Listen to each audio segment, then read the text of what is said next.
大家好，我是兽医师老徐。最近有很多猪场的朋友来咨询老徐，问泰万菌素治疗猪蓝耳病应该怎么用。泰万菌素它的学名比较绕嘴，叫酒石酸一酰一物酰泰勒菌素，属于新型大环内酯类抗生素。你看它的学名就能看得出来，它和泰勒菌素和替米考星是亲戚关系，治疗范围差不多泰万菌素呢，在养猪过程中治疗哪些猪病呢？第一，治疗猪蓝耳病和细菌引起的猪咳嗽喘气，因为肺部免疫细胞中巨噬细胞特别喜欢泰万菌素和替米考星，这两个药可以引起肺部的巨噬细胞的兴奋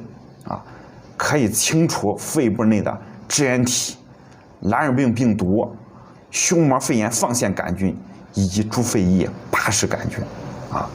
等引起了猪咳嗽喘气的症状第二，治疗猪的回肠炎。猪的回肠炎是细菌引起的猪出现回肠炎时会出现拉血便、顽固性拉稀用药的时候呢，需要连续使用15天，停药7天后再连续使用15天，这样才能治疗好猪的回肠炎。泰万菌素的用法用量是：母猪预防蓝耳病时，每吨饲料添加5%的泰万菌素1公斤，加板青颗粒1公斤，加黄曲多糖颗粒1公斤，每月使用20天。保育猪预防蓝耳病时，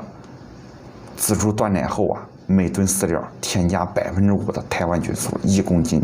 加板青颗粒1公斤，连续使用20天。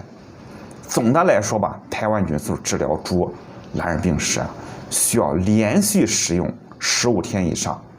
低于15天呢，它就是一个抗生素不能起到治疗猪蓝耳病的目的。泰万菌素呢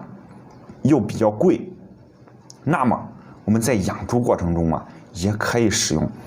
包贝的替米考星来代替。替米考星呢，连续使用15天，停10天，再使用15天，就可以来治疗猪蓝耳病。这样呢，成本相对也低一点效果不比泰万菌素差。怀孕母猪在怀孕期间也可以使用替米考星粉拌料，但是呢，怀孕母猪尽量不要用富美尼考针剂和替米考星针剂注射，容易引起心脏毒性和胚胎毒性。想学习更多养猪技术知识，请加入兽医师老徐的猪病问答圈子。为了回馈粉丝朋友们的支持，老徐会在每星期二、星期四、星期六晚上9点半，